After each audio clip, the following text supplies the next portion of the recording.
İradə xanımın müəllifi olduğu bir mahnı səslənəcək bu günləri. Sizlərdən çox rica edirəm ki, bu mahnıya diqqətlə qulaq asaq. Çünki bu mahnının sözləri sevilərək yazılıb. Bu mahnının sözləri qəlbdən gələn sözlərdir. Ona görə ki, İradə xanım hər birimizin bildiyimiz kimi müəllifdir, söz yazarıdır. Mənə elə gəlir ki, onun sözlərini bu günləri dinləmək bizim hər birimiz üçün xoş olardı. Mahsun bəy və Fəridə xanım. Növbəti mahnı sizlərə İradə xanımın hədiyyəsidir. Buyurun, səslənsin bizim gözəl mahnımız. Mahsun bəy və Fəridə xanım. Növbəti mahnımız bax sizlər üçün sərfləri. Buyurub rəqs meydanında rəqs edə bilərsiniz. Sən nur gətirdin, ömrümdə əl-əlvan günlər bitirdin. Niyə böyümürəm ayanam, balacayam deyərək güzgüyə gileylənirdin. Niyə böyümürəm ayanam, balacayam deyərək güzgüyə gileylənirdin.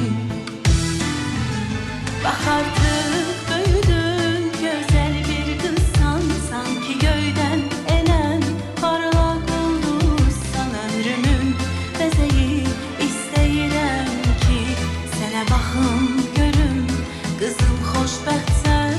Fəridəm, Fəridəm, qızım Fəridəm, toy günün mübarək. Qızım Fəridəm, ömrümün bəzəyi istəyirəm ki, sənə baxıb görüm, gülüm xoşbəxtsən.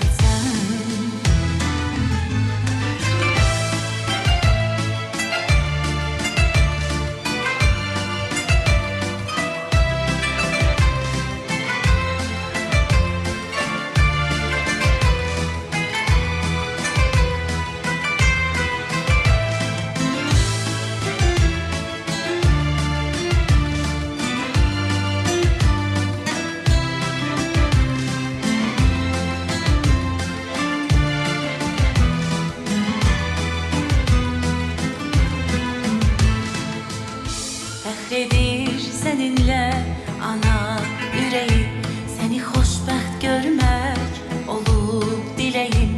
Yeni bir həyata qovuşursan sən, səadət yar olsun sənə mələyim. Yeni bir həyata qovuşursan sən, səadət yar olsun sənə mələyim.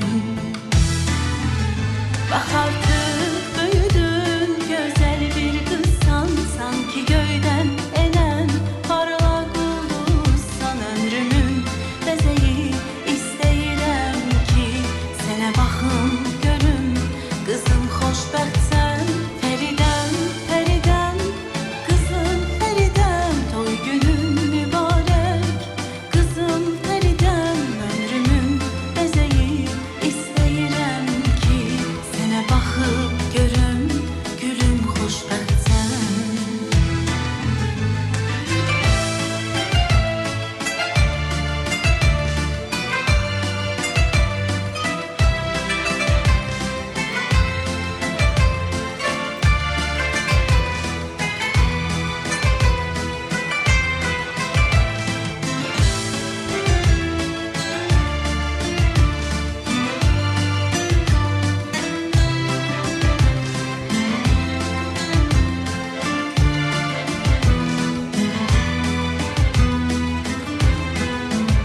Bax artıq böyüdün, gözəl bir qızsan, sanki göydən enən parlaq ulduzsan. Ömrümün bəzəyi istəyirəm ki, sənə baxım görüm, qızım xoşbəxtsən.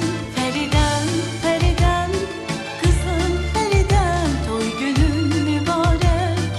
Qızım Fəridəm, ömrümün bəzəyi istəyirəm ki, sənə baxıb görüm, gülüm xoşbəxtsən.